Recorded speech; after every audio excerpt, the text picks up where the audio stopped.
And welcome on in, everybody, to the Check Your Brain podcast, hosted by me, Tony Mazur. Wherever you are watching or listening to this, I'm on Rumble, I'm on YouTube, I am on Patreon. If you like what you hear and you are a freeloader and you're getting it all for free, make sure you go to Patreon at patreon.com/Tony Mazur. For just $3 a month. You get early access to guests like this. You have several more podcasts you'll get from me and all this other fun stuff. We get guests and, we do specialty shows, bonus content, just $3 a month at patreon.com/Tony Mazur. But if you're for free, checking it out on YouTube, Rumble, or the podcast platforms, hit subscribe, leave a comment, whatever you want to do. Okay, that's enough of my commercials. And that is my logo, by the way. Cool logo designed by my buddy Eric Evans. Go check him out at Illustrator, ILLSTR8R@gmail.com if you want some freelance work done. Speaking of freelance work, my guest is somebody who has done plenty of freelance work, but he's also worked in DC. And I've gotten to know him over the last few months, and this is Shane Harris. And Shane, thanks for doing this podcast. Yeah, thanks. Thanks so much for having me. So before we get into just talking about some of the topics that we have at hand right now, give us a little bit of your background, that you did work in DC. You worked with politicians. You were kind of part of the beast. Yeah. So just by way of my background, so I was very fortunate. My first job out of college was actually working in the White House in the former administration for President Trump. And so that was kind of a trial by fire in a way of my entry into politics. Was very fortunate while I was in college to get an opportunity to intern there at the White House. And then after I graduated, got an email, asked me if I wanted to come back out and work there. And at the time, I'd actually planned on going to law school. I was admitted and had all my paperwork filed, and it was kind of a last minute thing. And so, one day I was planning on going to law school, and the next day I was packing up and heading to DC. And so it was kind of a sudden thing, but it was the opportunity of a lifetime. I'm incredibly grateful to have had that opportunity. Kind of got an inside look into how DC operates, how the executive branch operates, kind of some internal workings of the White House. After that, did some time in the Senate as well. So we got a little bit of the legislative branch as well. Got to see how that works. Actually, was very fortunate to help set up an office. I worked for freshman Senator Bill Hagerty of Tennessee. So he was elected in 2020, came in 2021, and I helped him get his office set up and everything. Worked with some more fantastic folks there. Can't say enough about everybody I worked with at both those locations. Just some, real dedicated public servants. There's good and bad people in every field. And I was very fortunate to be around a bunch of really fantastic people throughout my time in DC. And then after that, decided to set off on my own and do freelance work. So I do freelance writing. Also do a little bit of general political consulting as well. Help people get their social media up and running. So everything from think tanks to political campaigns, and really everything in between. So it's exciting. It's a lot of work. You got to be on your toes 24/7, especially with the way the news cycle is. But I wouldn't have it any other way. I love it. I think it's important, and happy to be on to talk about it. So working in the Trump White House, we've heard a lot of stories from, Scaramucci to Omarosa to Steve Bannon in the early days to Sean Spicer, everything like that. And I think Sean Spicer predated you there, but was it as chaotic as it's being told in the media, told that it's just crazy? And is that craziness different from normal DC craziness? Or to talk about a little bit about that, of how it, obviously, as everybody knows, whether you're pro-Trump, anti-Trump, it wasn't a normal time. Sure. Yeah. So let me just give you a little bit of background about what I did there. So obviously I was young. It was my first job out of college. So I was a very junior staffer. I'm not going to pretend like I was involved in, making a bunch of these decisions, but I was very fortunate to kind of be on the sidelines for them and be watching as this process unfolded. So for my first 6 months in the White House, I worked in the correspondence office, and our job was to respond to every letter that the American people wrote in, whether it was about border policy, whether it was just they wanted to share a personal story, anything like that. It was our job to respond to it. We did have obviously form letters that if somebody wrote in about border, we had border policy we sent back. And so that was a very immersive experience for me, getting to know a little bit about a bunch of different policy areas and also getting to kind of test my writing chops a little bit. For the last year, I was extremely fortunate to work in the staff secretary's office. And so that's kind of a behind the scenes office that not a lot of people know about, but it does play a very important role in the West Wing operation. And so essentially what a lot of people have referred to it as, and I think it's accurate, it's the nerve center of the White House. And so everything that goes to the president comes through the staff secretary's office.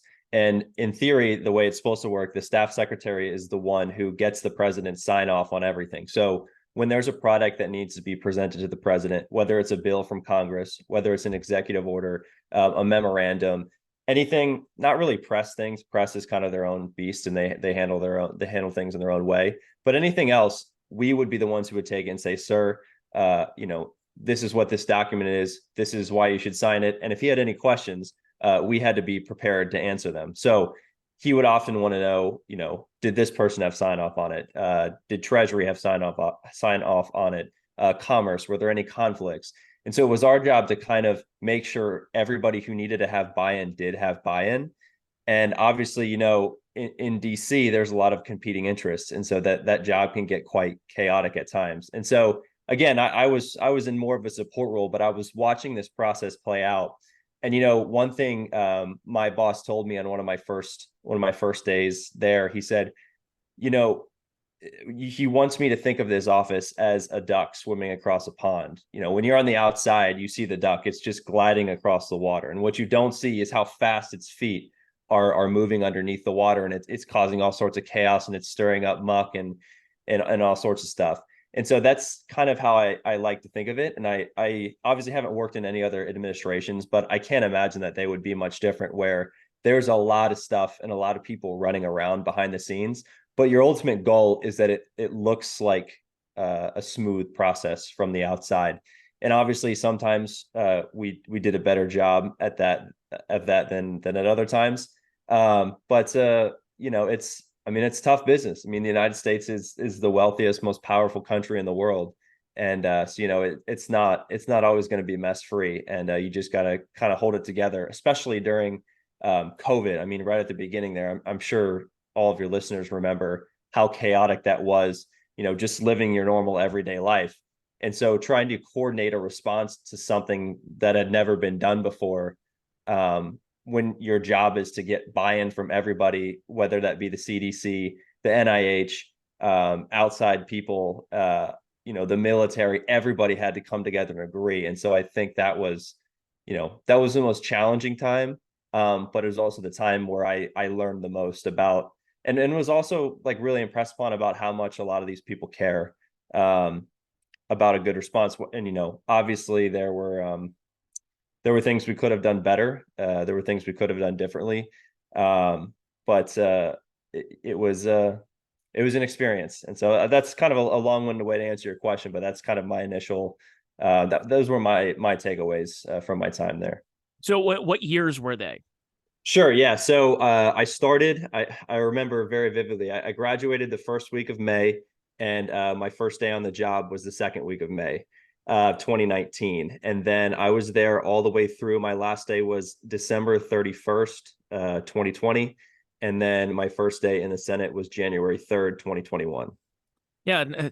Didn't something happen a couple of days after that? But yeah, we'll get into some other stuff. But so you were there during a weird transition period, not necessarily for the White House, because there was, but you were also there during a time when all of our social and societal norms had changed. From you sign on not long after the Mueller report was released, and basically kind of tells people like, yeah, that Russian collusion stuff that we've been hearing about, and Adam Schiff has this tent outside the CNN headquarters and is on all the time. Yeah, there was really no there. And so you're a part of it. And then there was like a couple of weeks where it didn't seem as chaotic. And then you started hearing about this phone call, the perfect phone call to Vladimir Zelensky in Ukraine. Where have I heard Ukraine in the news recently? But anyways, so you were there from that time at the beginning of COVID. So you went from, I'm fresh out of college, I'm joining this administration, joining here in DC, this new kid. And then all of a sudden you're there as you see things kind of, did things change on a dime, or did you, because I remember during the whole beginning of the COVID, the pandemic, was it went from March 8th, which was a Sunday, was don't touch your face and please wash your hands, to by March 11th was every sports league needs to shut down, March Madness is shut down, everything needs to get shut down. But from what we remembered several weeks earlier, we had heard even during the State of the Union address was the concern about COVID. What was that like? Was there this impending doom that you had heard about, that there was going to be something was going to play into it, whether it was like a full-on pandemic or the response to it that way before a lot of us knew that was going on? Like, talk about what that feeling was like that for you as being again, a fresh college kid, new in DC, and here you are in the biggest, I don't know how to call it. I mean, because it's there's a lot that went into it for you being a student that goes into this transformation that was happening in our country in real time. Right. Yeah. In some sense, being, a young kid and being there was kind of scary, but in the other sense, nobody else had been through it either. So you're kind of in the same boat. And I do remember at first, we first started hearing about this. And, I think a lot of us there, we were learning about it along with everyone else. I'm sure, high above my pay grade and my clearance level, maybe there were some other conversations going on. But, from what I heard and even, walking through the hallways and stuff, we were kind of learning along with everybody else. Some people were really freaked out. Some people were kind of brushing it off, which I think is how a lot of people were in the country as well. But I do remember one day, and I can't tell you the exact date, but we would all get updates on the president's travel schedule. And obviously heading into 2020, big election year, and there were a lot of rallies planned. And so basically every time that there was either travel added to or removed from the schedule, from the president's official schedule, the one that's public and everybody can see, we would just get an email notifying us. And I remember sitting there at my desk and I was working on something and I kept hearing my email notification of ding, ding, ding, ding, ding, like almost like, very repetitive. And I was like, what's going on? Like something crazy going on. And I clicked over and it was all of the president's travel schedules being canceled, all of his planned rallies. And that's kind of when it hit me and when I knew we've got something serious on our hands. Because if that's happening, if they think it's serious enough to cancel those rallies, something's going on that could turn into something big. Now, that being said, I don't think any of us really expected it to turn out to be what it was. But I do remember there was a mood change at that moment. Before COVID, we had just come through the impeachment, and President Trump's poll numbers had gone up. Re-election was looking like a sure thing by the day. I mean, he was polling so well in all the battleground states. There was even some talk among people that I knew on the campaign that we had an outside shot of winning Virginia and Oregon, which is like unthinkable, but they had data showing that it was in reach at that point. And so there was a very marked shift almost overnight from, we're going to coast into re-election and we're going to turn all our attention to the campaign to, we've got a national crisis on our hands that we've got to deal with. And that reflected in the workload as well. They're never short days in the White House. But it turned into, 12 to 14 hour days minimum, 7 days a week. I mean, there was a stretch in March and April of 2020 where I don't think I had a day off for like 6 weeks or something crazy like that where I wasn't everybody in the else office. was not working, you were Sure. picking up everyone else's Yeah. slack. Yeah. Well, it's kind of a funny story. So I actually was living with 2 roommates at the time. And I was going to ask this too, by the way. How do you afford living in DC? It's tough. It really is tough. So I remember moving out there and I didn't know what I was going to do because I knew I would not be able to afford rent by myself, but I didn't know anybody. And so fortunately, my former supervisor from when I was an intern said, hey, I know somebody who's also moving to DC, also starting at the White House same day as you. And so I basically texted him and said, hey, man, I know you've never met me, but do you want a room together? And we kind of chatted for a bit and decided, sure. And, thankfully he was an awesome guy. He's one of my very best friends to this day. But yeah, I mean, you just kind of got to find people and shack up with them. It's interesting. There's like a class stratification in DC. There's a lot of people from very wealthy families who their parents kind of subsidize their income. And then there's people who there's like 8 guys living in a row house on Capitol Hill and like sleeping on top of each other. So yeah, you just kind of got to scrap and make it happen. But anyways, when COVID hit, I had 2 roommates at the time, and they both were their companies were in that state where it was like, they didn't really know how long this COVID thing was going to last. So they just sent everyone home on telework. But they didn't give them any work to do because they didn't know how to do it. And so I would come home, I usually try to get in like 7:30. And if I was lucky, I would get home maybe 9:30, 10 o'clock at night. And these guys would have just been hanging out all day, like playing Call of Duty or video games or something. And I'd come back after, a 14 to 15 hour day, and they'd be like, oh, hey, Shane, what's going on? How was work? So it was definitely that was honestly one of the most frustrating things, just knowing that like, and unfortunately a lot of people did get laid off. But yeah, it was an interesting time and a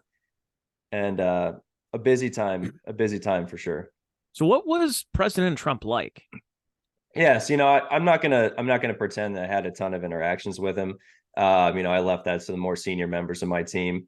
In the few times that I did interact with him or be fortunate enough to witness one of his interactions, he was a serious guy, but he also he had this gravitas about him that I think it's difficult to understand unless you see him in person and not just on TV. So he really does command a room, and obviously he's a very polarizing figure. Some people love him, some people hate him, even within the Republican Party.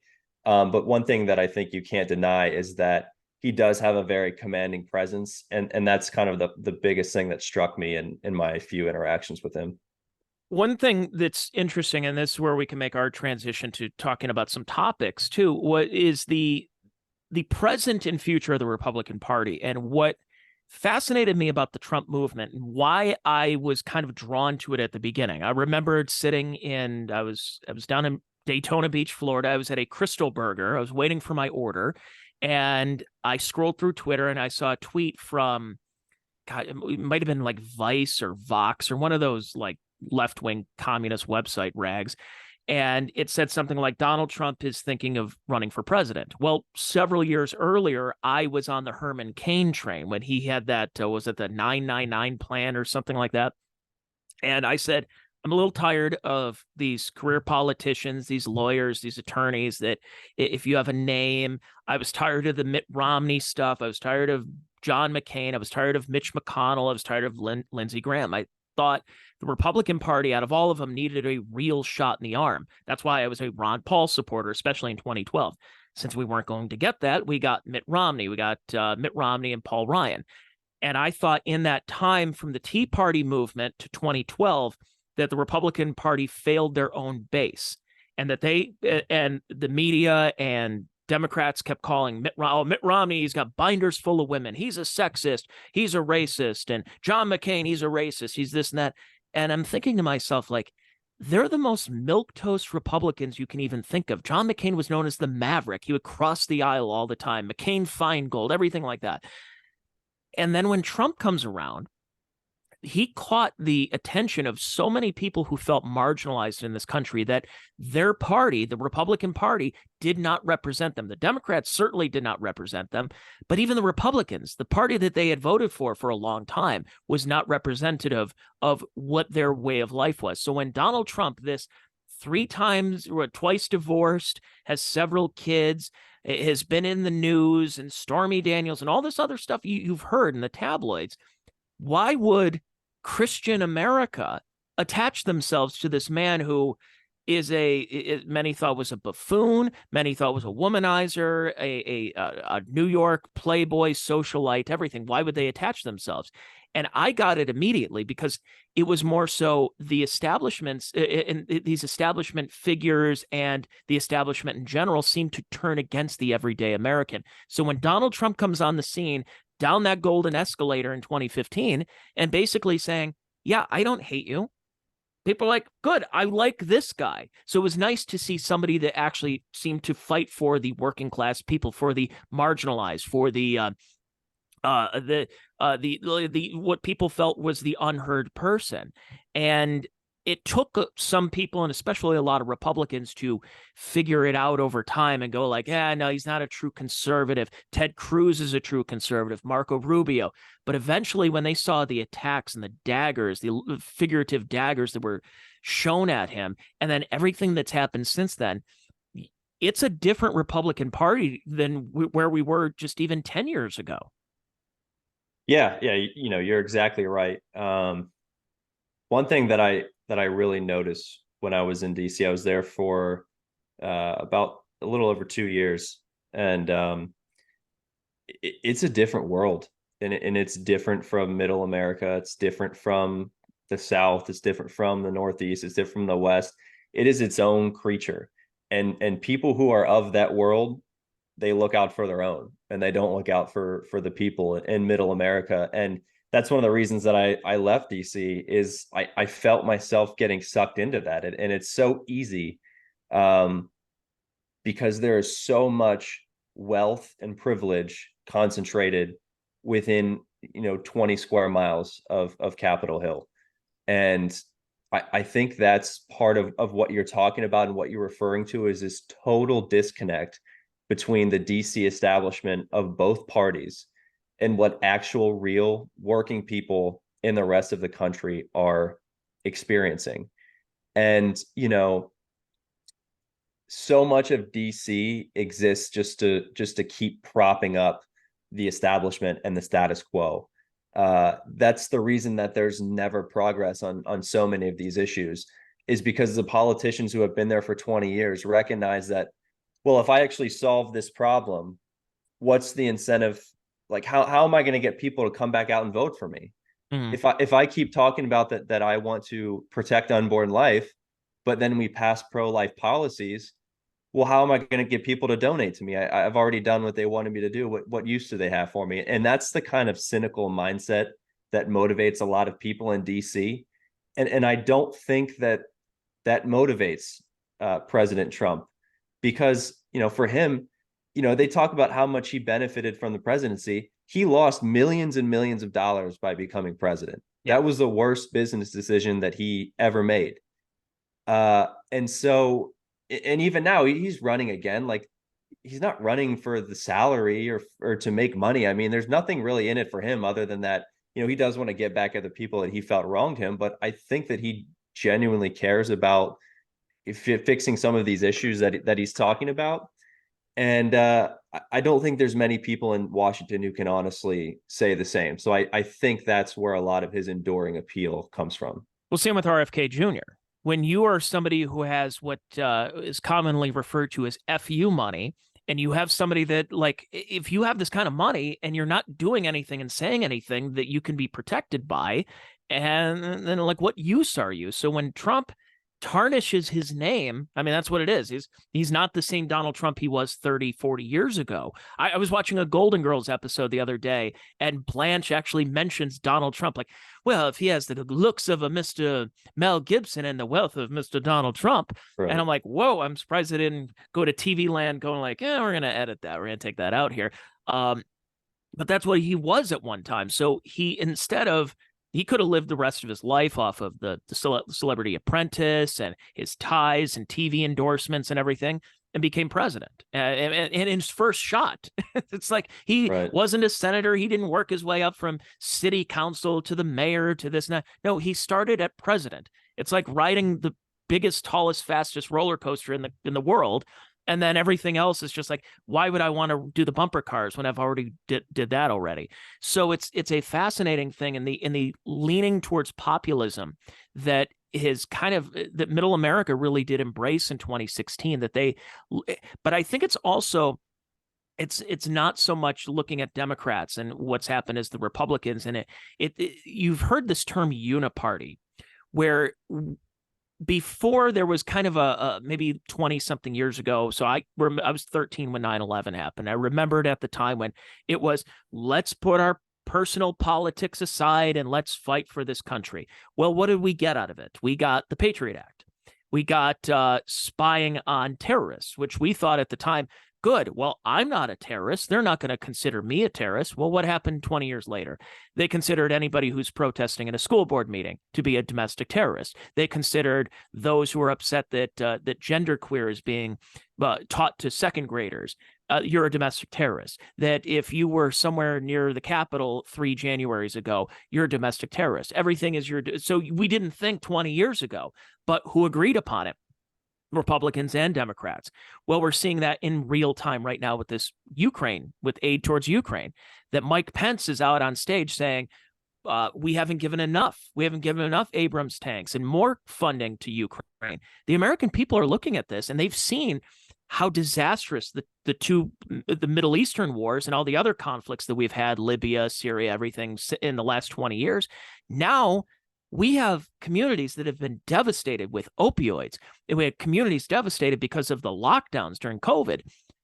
Yet the optics of sending billions more dollars over to Ukraine for what? Most people, as Tucker Carlson said, can't even find Ukraine on a map. So why is it that Mitch McConnell and Mike Pence will agree with Chuck Schumer and Joe Biden on something? And it seems to me that it's the old Bill Hicks joke of the puppet on the left says this, and the puppet on the right, wait a second, they're controlled by the same person. And I think a lot of people have woken up to it, including supporters and President Trump himself, to go, these people in D.C. seem to not have our best interests at heart.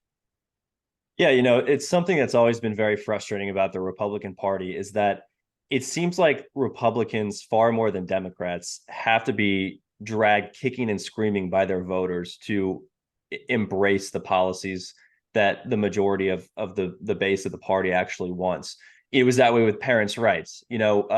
Obviously, Governor Glenn Youngkin in Virginia was one of the first to really embrace parents' rights and show its electoral potential. But before that, it was a grassroots movement of parents who were fed up with the stuff that was going on in their kids' schools.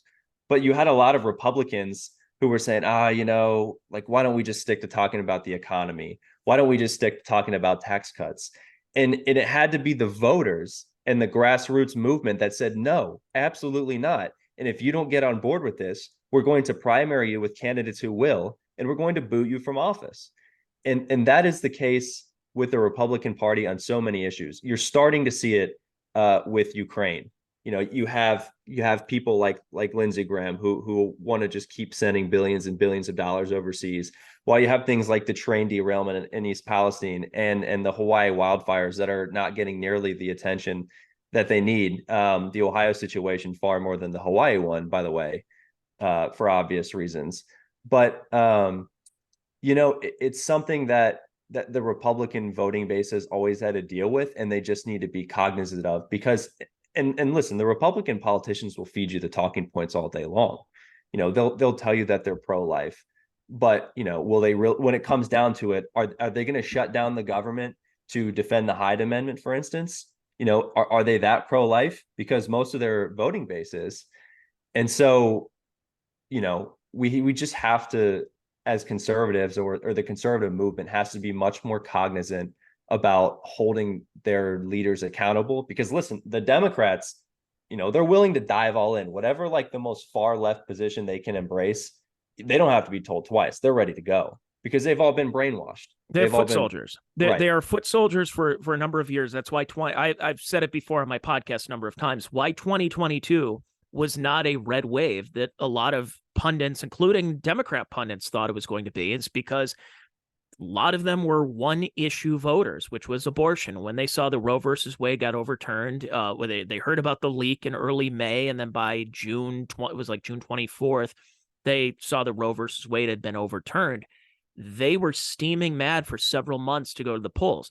And that's where, like you said about Republicans, the Republican Party seems to play prevent defense, using a sports analogy. When you play prevent defense, that's not guaranteeing you're going to win or lose the game. It depends. Democrats play to win. Republicans play to not lose.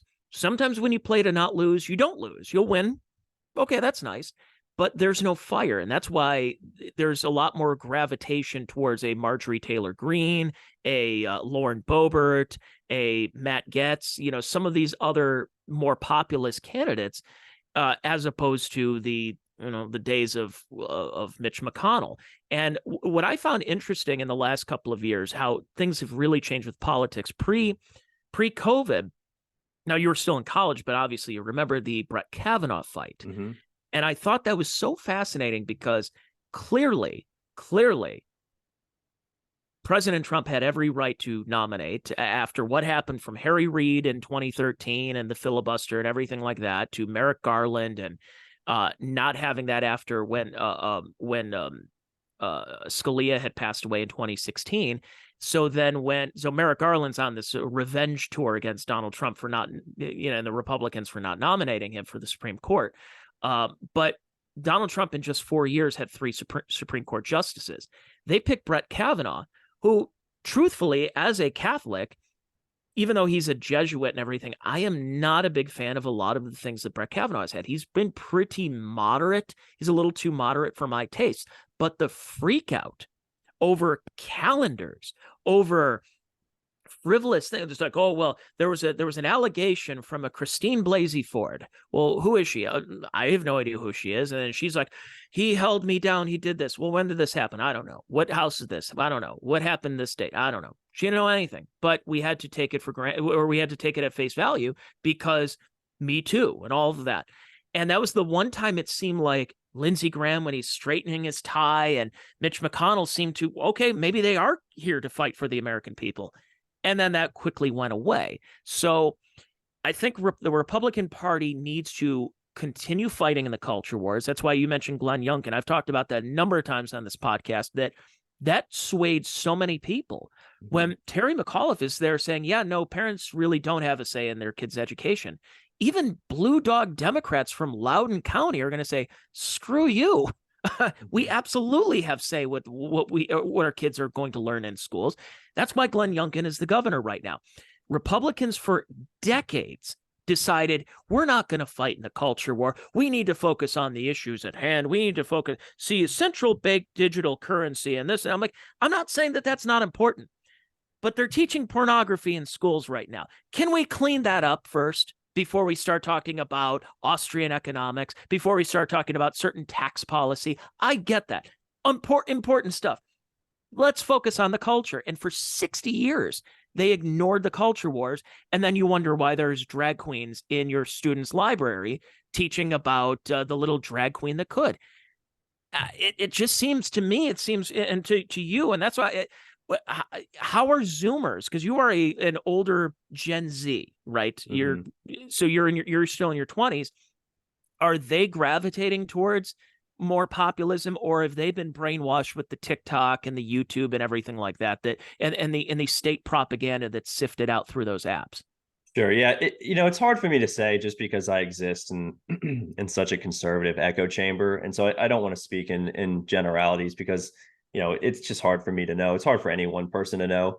But I do think that there is a potential here for a conservative resurgence among young people, because so many young people throughout history, right, they want to be they want to be countercultural. They want to go against the culture. And, you look at the 60s, for example, and like the hippies, right? Like that's obviously like a liberal movement. It was a backlash towards their parents. It was being mad at dad. And so, there could be a situation that's arising where the culture is so dominantly liberal and so overwhelmingly woke that there are young people who are just saying, oh, screw this. Like, if I'm going to be countercultural, I'm just going to be as conservative as I can possibly be. And, you see right now, for example, I don't have the numbers in front of me, but in the Catholic Church, there's been a surge in interest for the traditional mass, for the Latin mass. And me right here. I love it. I love the Yeah. Latin, even though of course they're trying to outlaw it, but Hmm. or they're having federal agents in the back row just spying Right. on people. But Yeah. it's a different story. Yeah. Accusing you of being a domestic extremist for liking the Latin mass. But yeah, I think that there is a potential there as people become so fed up with.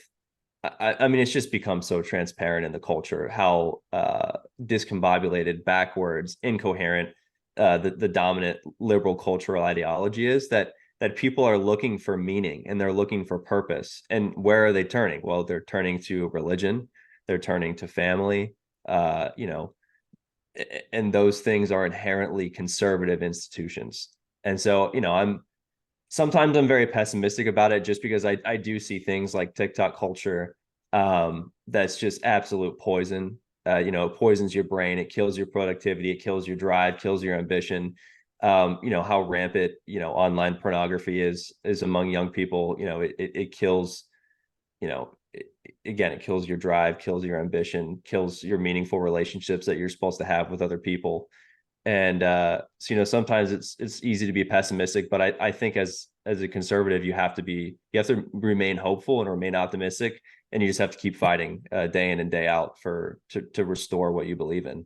I'm 35 and I'm an older millennial, and my generation has kind of bucked the trend of you get more conservative as you get older. Mm-hmm. But I think my generation it's a product of absolute brainwashing. It is, you don't need to go to church. I mean, look, this has been going on since the boomer generation, even before, but boomers, they kind of stopped going to church. They normalized no fault divorce and praised Roe versus Wade and the opportunity to murder babies and feminism and, second and now third wave feminism. Gen X kind of is in like that interesting demographic where they may be like more classically liberal. My generation is just, they were raised on Harry Potter instead of going to church, and superhero movies, and it's like they believe in it.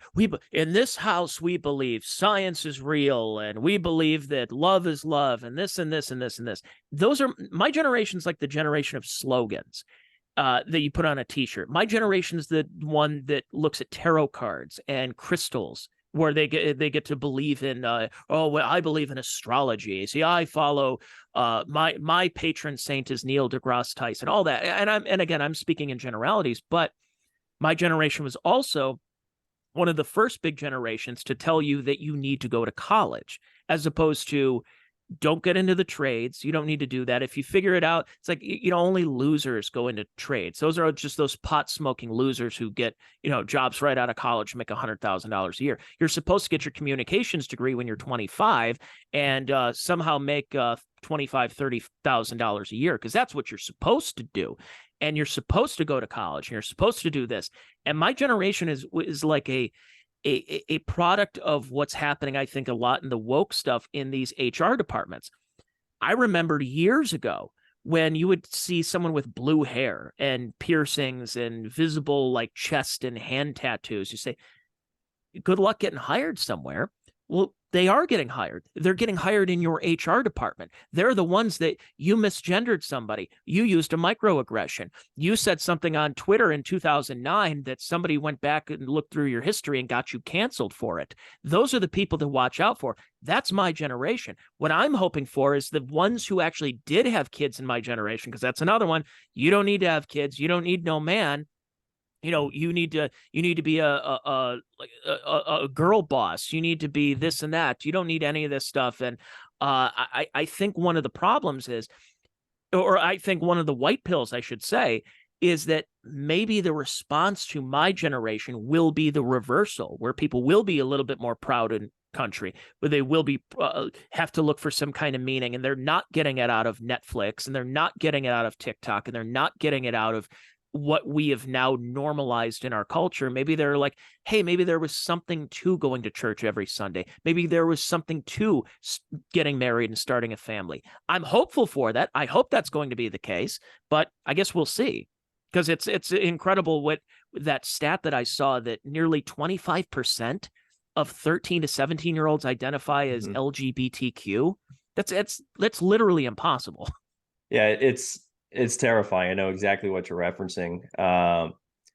And a lot of it is political, right? I mean, the left has realized that if they can convince everybody who is part of a quote unquote marginalized group that because of that identity they should vote Democrat, then they've won the game, because the only thing they have left to do is to convince everybody that they're part of a marginalized group, right? And if you don't believe it, they'll co-opt you into it anyways. You know, the example I always think of is intersex people. So people who are legitimately born with a physical deformity of having there's something wrong, like something went wrong in their development, and it's tragic, and they we used need to call them medical. hermaphrodites. Sure, yeah.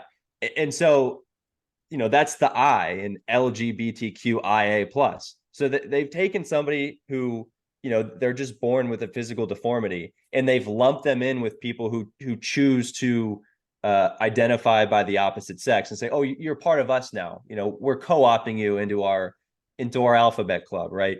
And so it's all part of the game. They know that if they can convince everybody that they're oppressed and marginalized, they can get their vote forever, because that's the Democrat Party now, right? It's like, oh, are you part of a marginalized group, or do you care about marginalized groups that are supposedly being discriminated against by the big bad systemic racism in our society? Well, you must come vote for us. And so that's an important thing to understand, is that it is a very political agenda, and the end goal is power for a select few group of Democrat politicians. That's the end goal. It's unbelievable, and especially with the Democrat Party, when I said they're good foot soldiers, I mean, I think back to the days when you were in D.C. 4 years ago at this exact time, they were starting to do the Democrat presidential debates. And this is when Kamala Harris was on the scene accusing Joe Biden of being a racist for supporting busing. I was one of those girls who was being bussed across town. And then you had Julian Castro was up there talking about transgender abortions. And I'm just thinking to myself, this is a clown show. Who's supporting all this? And then all of a sudden, Pete Buttigieg won the Iowa caucus. It's so weird when you look back at who won the Iowa caucus. He won the Iowa caucus for the Democrats. And then James Clyburn makes a phone call, and everybody just went, I guess we're supporting Joe Biden now. I guess this is who we're supposed to. It's like, you don't have that unity with libertarians. You don't have that unity with Republicans. Not saying it's a good thing, but boy, can they get, but they will convince themselves. The Bernie bros, the Elizabeth Warren, the Hillary Clinton, I'm with her people. For as much as what the Democrat Party has just chewed them up and spit them out and exploited them, especially Bernie, my God. And yet they all are like, I think you should support Joe Biden. Joe Biden should be the president. Really? Just because James Clyburn made a phone call from South Carolina, and then everybody just fell in line. You're not going to have that unity in the Republican Party. So it's, as much as people can be unhappy with Joe Biden currently right now, and whatever mental state, or him shuffling on stage and not knowing, licking his wife's fingers and sniffing kids and everything that's been going on right now, those people are still going to vote for him. He's still going to have nearly, what they say, he had 81 million votes. He'll probably have 80 million again next year. And what are you going to do about it? That's who these people are. They work in a very good, tight group, the Democrats. I got to hand it to them. Yeah. That has always been the challenge. And, I can't figure out exactly what it is. I don't know if it's that people who are naturally conservative are more independent minded. They're less likely to just kind of defer to authority.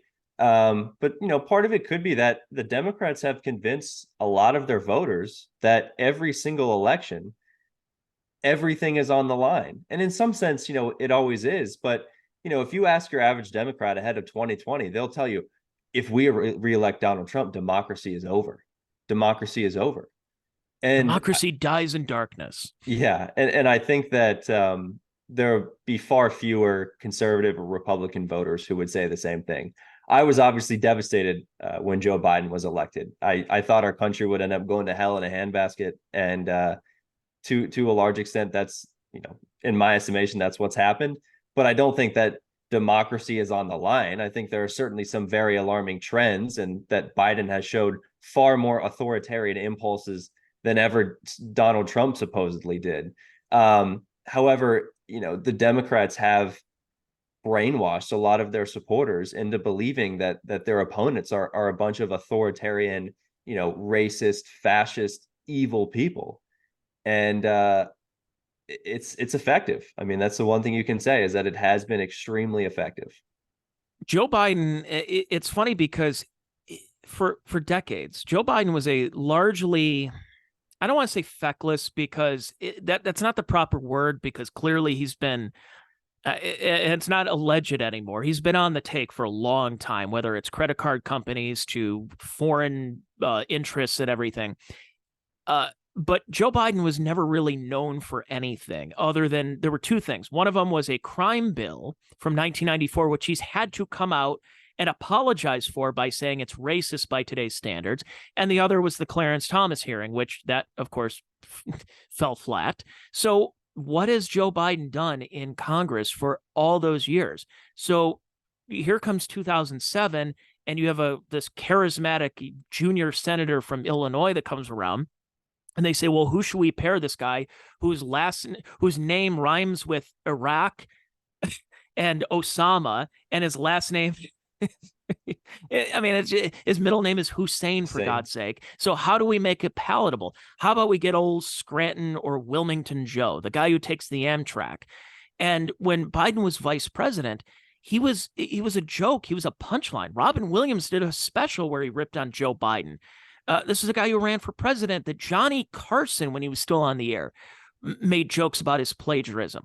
Yet the media in 2020, and you saw this firsthand, they reconstructed his image from being this, I'm going to say he was a jackass. Him challenging somebody, calling him fat, and saying the wrong thing at the wrong time all the time, to, hey, he's a kindly old grandpa. He's just grandpa. He's Grandpa Joe. It's okay. He says silly things. We all have grandpas who say things at the Thanksgiving dinner table at the wrong time, but that's just who he is. He's Joe being Joe. It's okay.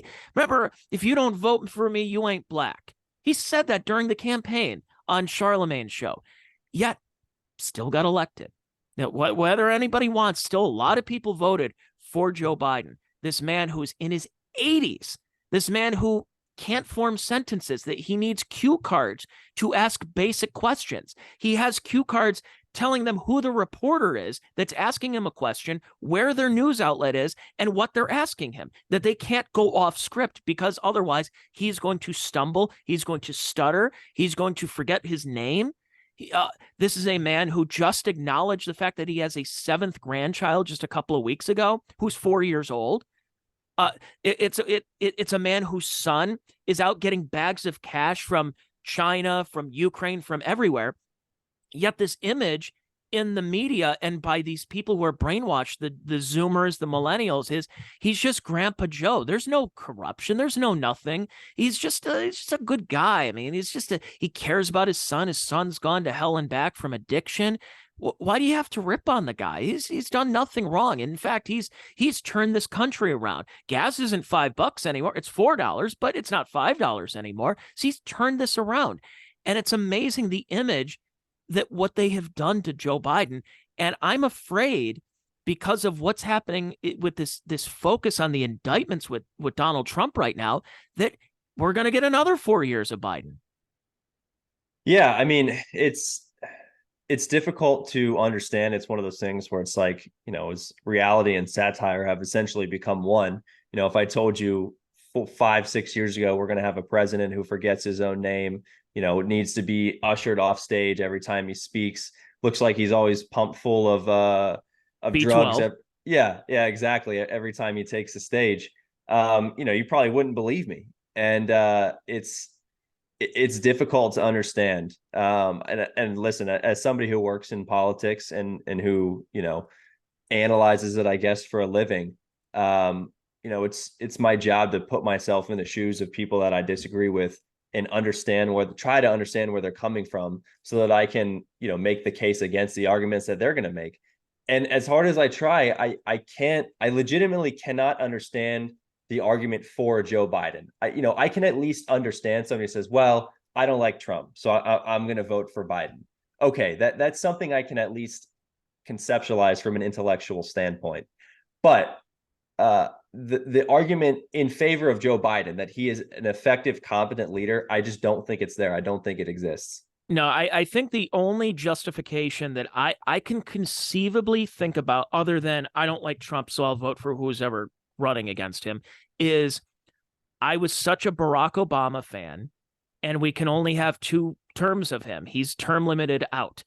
So getting Biden in there is basically a third Obama term. And from you being in DC, the same names that were around during the Obama administration are still there under the Biden administration, just different titles. They're still around. And I guess if you're somebody who loved, who worshipped the cult of personality of Barack Obama, and you say, well, look, it's not Obama, but it's kind of Obama. It was his running mate. It was his wingman. Well, no, his wingman was Eric Holder, but it's his vice president. So it's basically the same people in charge. So it's kind of the loophole. Instead of going 8 years, you can try to get 16 years of Barack Obama. His fingerprints are all over this.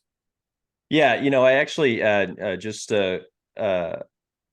was helping work on a piece about that.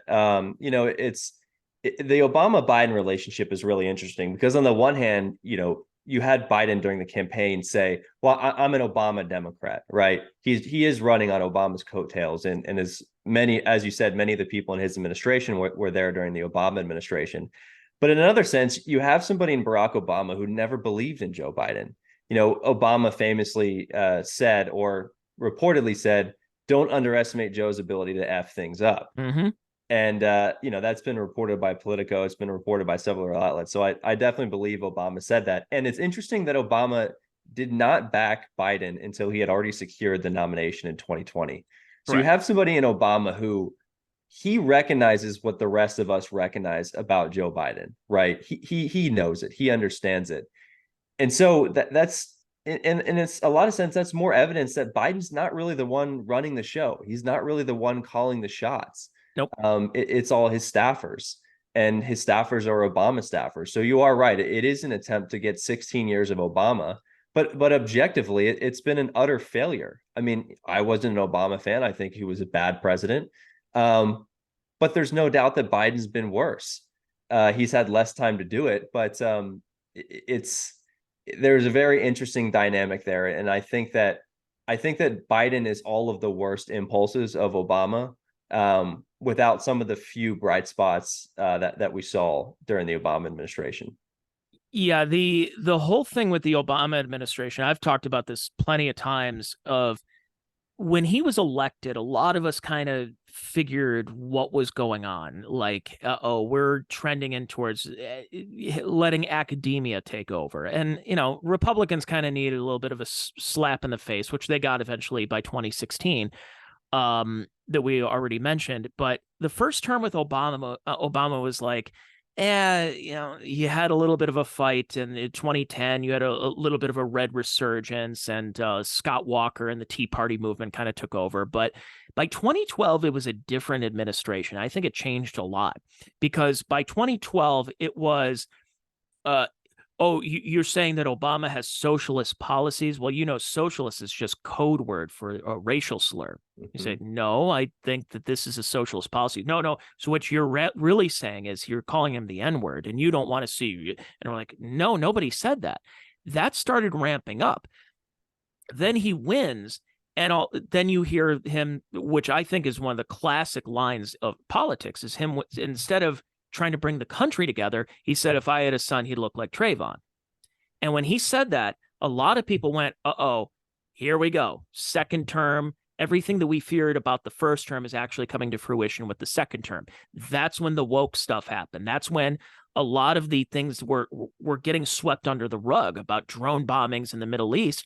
And then when you bring it up, you say, well, Obama had all these scandals. You had Fast and Furious, you had this, and this. And they're like, no, Obama's only scandal was he wore a tan suit to a press conference. And that's what they've done, is so it became, now you couldn't attack Obama, not just because of his race, but because of his politics. And by proxy, that is Joe Biden now. So why isn't Saturday Night Live doing having somebody play Joe Biden falling all over the place, falling off bikes, sniffing kids, doing all this? Instead, they have him put the aviators on, go like, yeah, he's cool, Grandpa Joe. That's who he is, because it's state propaganda is what it is. I mean, they had Chevy Chase as Gerald Ford falling during every one of his press conferences in the first season of SNL. Gerald Ford fell once. He was a football player. He was an athlete. He wasn't that clumsy, but it was a huge thing that kind of swung an election was, oh, Gerald Ford falls all the time.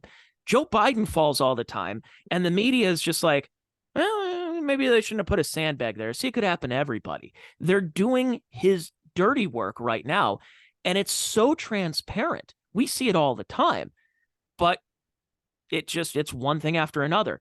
I just saw a clip of Joe Biden from 2019. He is so much more coherent in 2019 than he is now. So what's to say he's going to be like that when he's 86 years old, when he's leaving office, if that gets to that point? That's what I'm concerned about. But they'll do anything they can because, again, the Democrat Party does play to win and Republican Party doesn't want to rock the boat too much. And I think that's to the detriment of what we have kind of been trying to promote in our politics nowadays. Yeah, and there's another element there too, both with the Democrat establishment and the media. So yes, the obvious truth is they are partisans. They're interested in propping up Joe Biden. But the other thing that I don't think enough people talk about is that they're implicated in the Biden disaster. So Biden's presidency, how terrible it's been, and now the scandal, the corruption scandal that his entire White House is getting swept up in, the media and the Democrats, they both had a role in that. Yep. They propped up Biden in 2019. They censored the Hunter Biden laptop story. Remember, you have big tech and all these other media outlets, picking up their cues from them, saying, "Oh no, the New York Post, they're spreading Russian disinformation. The story is not true. None of it's verified." And they maintain that lie just long enough for Biden to get elected. And then a few months later, it's, "Oh, actually, sorry, that story was true, and we had the evidence that it was true all along." And same thing with the Democrat establishment. They're propping up the Russian collusion hoax throughout Trump's presidency, and they ramped it right back up with the impeachment, and then all through 2020 with the COVID, and covering for Biden because he's in his basement and he's not campaigning, and well, it's COVID. And so you have the Democrats and the media who they understand that were it not for them, Biden would not be in the White House. And so if Biden fails, if his presidency fails, if he's exposed as a fraud and a liar, the media's credibility goes along with that too. People remember, I mean, everybody remembers, what it was like when the New York Post story was censored weeks before the 2020 election. And so, that was a huge blow to media credibility. And so they understand too that, hey, if all this stuff about Biden's corruption is true, well, we've just been covering him for 2 years. So how does that make us look? And so they recognize that it's their butts on the line as well. And so that's one of the reasons the defense of Biden has been so complete and the cover-up has been so thorough. It's because it's self-preservation as much as it is a commitment to liberal ideology. Yeah, I almost think they're so brazen about it. There was that, was it Time Magazine or somebody had that story that a couple of months after the election, so it's in 2021, and it said the secret cabal that helped get Joe Biden in office. And that's when you deal with narcissists, that they in the media, trust me, I've worked in the media for a number of years. They're narcissists and they love to show people, they kind of like showing their work off to people. They like showing it off. And they said that they have a secret cabal and they all high-fived each other. They glad hand and everything was great. I mean, you think about all the lies that they spread, whether, like you said, about the Russian collusion, the COVID stuff. I mean, how many times did we see during COVID, they were showing, oh, we're piling up bodies and meat trucks and everything like that. And then you see a little watermark that says 2013, and it's not in Italy, it's another country, and they put all this fake imagery when they're complaining about climate change and all the flooding and the hurricanes. And look how deep I am. I'm waist deep in this water. And then you see people walking in the background, and it's like a little trickle of water. They found something and they're on their knees. the media is so brazen about this, and they're so in the pockets of this uniparty, of the Democrats, of Joe Biden. I think they're just too deep right now, and they are the propaganda wing of the Democrat Party. So it almost doesn't matter what they put out there. I mean, everything they've accused the Trump family, the Bidens are doing. Oh, Donald Trump Jr., he's this. Donald Trump Jr. is on cocaine. It's like, no, that was actually Hunter Biden. Donald Trump is corrupt and dealing with Ukraine. It's like in all these other countries. No, that's actually Joe Biden. So everything they accuse Donald Trump of doing is actually done by the Bidens, but you don't hear anything about it. And it's shrugged shoulders right now, because I think the way they look at it, there's not too much of a bench, that Kamala Harris is not very likable. I don't think she's very electable right now.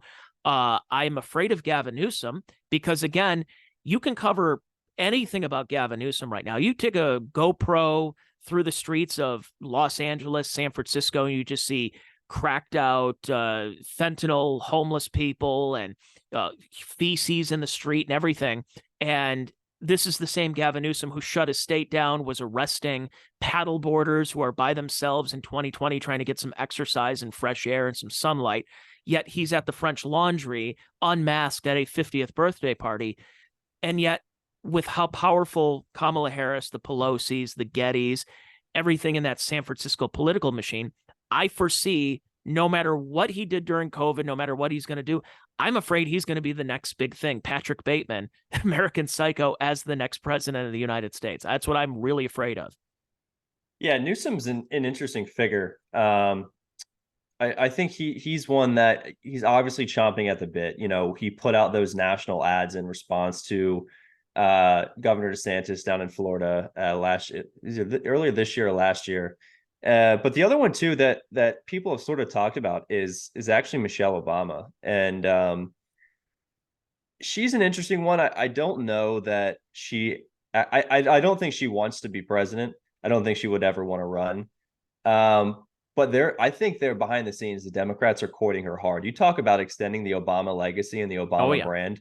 She'd be the perfect fit for it. And so I think right now the biggest obstacle to that is that she herself, has no interest in it. But I think that lobbying, if that goes on for long enough, it could have an effect. But whether it be Newsom or Michelle Obama or somebody else, I think there are a lot of Democrats who are starting to wonder, especially with this Biden corruption, like they're starting to look over their shoulder a little bit and think, are we really going to be able to do this again? Are we really going to be able to prop him up again? Are we really going to be able to hide all of his insufficiencies without COVID?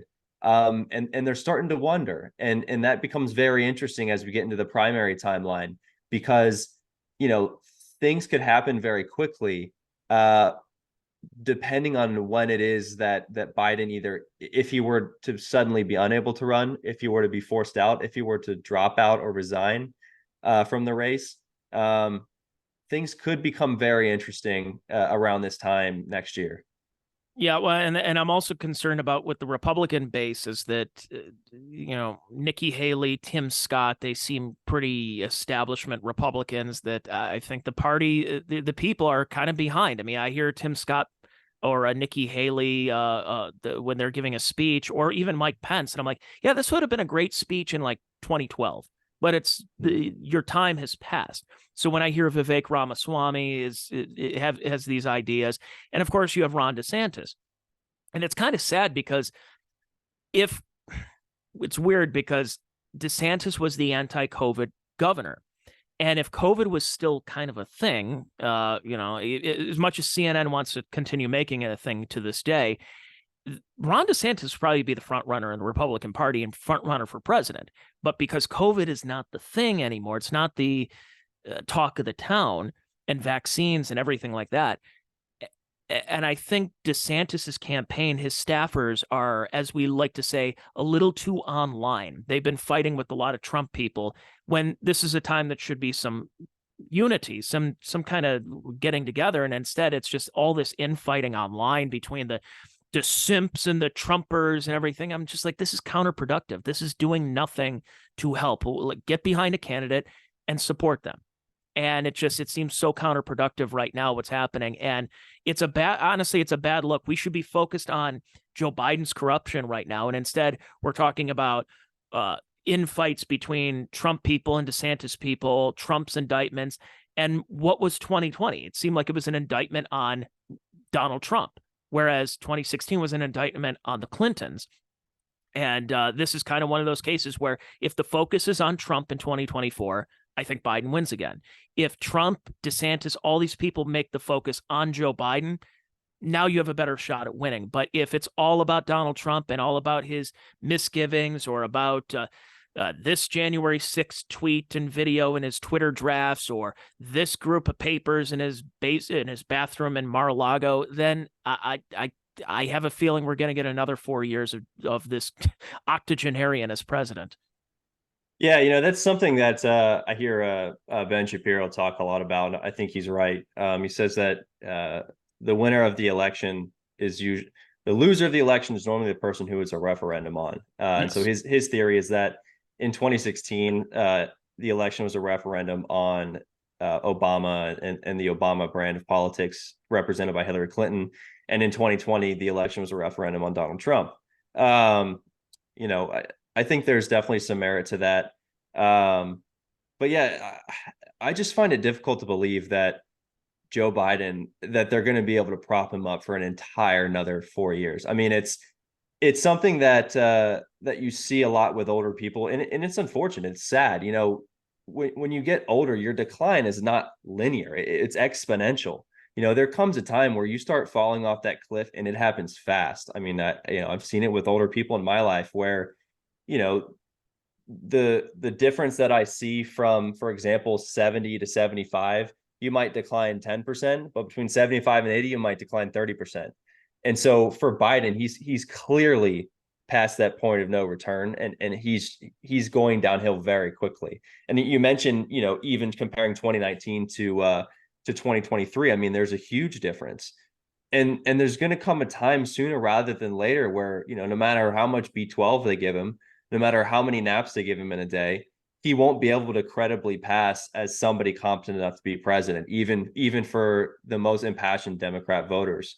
And so that's why this whole thing is kind of scary, is because when you think about it from that perspective, you have a Democrat establishment who they think that they can win an election with Biden, but they're pretty confident that he can't make it to the end. And so they're trying to just make him get through the election, and then they can just have somebody else, whoever the vice president is, probably Kamala Harris, she can just take over for the last 3 years. And that's a scary prospect, because they're running somebody with the intention or with the foreknowledge that they don't think they're going to be there for the whole 4 years. And you talk about like a threat to democracy, that would be an actual threat to democracy, because the dishonesty involved with that type of political calculus, it's mind-boggling. Yeah. Well, when you have the media in your pocket, it really helps for a lot of people. And that's one thing that I'm concerned about. But at least if we have freelance journalists like yourself, somebody who has worked in DC, and so yeah, go check out some of your articles. Of course, we could do a 3-hour podcast, 4-hour podcast, however long. But you have some great stuff that's on here. This is AMAC. Yeah. So it's just a quick blurb about them, a quick promo, if I will. It's the Association of Mature American Citizens. So if you've heard of AARP, AMAC's kind of like the conservative alternative to AARP. And what they're doing is they're building out an alternative news operation as well. And so they're getting out political news and analysis that you're not going to get from kind of your mainstream sources. And so, the organization itself, they've got a lot of great, benefits for their members, but all the news online is free, and the news brand is AMAC Newsline.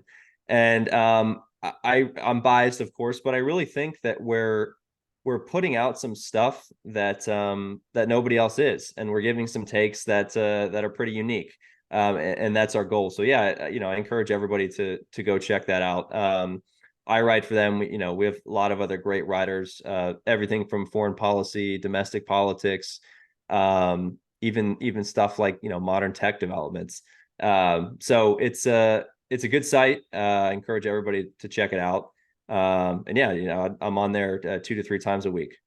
Excellent. Well, yeah, go check them out. Go check out Shane's pieces. And yeah, no, I really appreciate this for doing the podcast here. It's great to talk to somebody who's a non-wacko leftist who's under 30, because I think that's if you're writing for something like AMAC, the misconception is that if you're under 40, you're this like, purple-haired communist, tattooed, everything like that. And it's like, no, that's not always the case. I mean, sadly, there are enough of them who give us the wrong idea and everything, but it's nice to have somebody who's like, no, you're trying to get your head on straight. You're talking about things that actually matter in society and are trying to further the conversation as opposed to just getting distracted by TikTok videos and that kind of stuff. So it's been a great conversation. I really appreciate you coming on the Check Your Brain podcast today.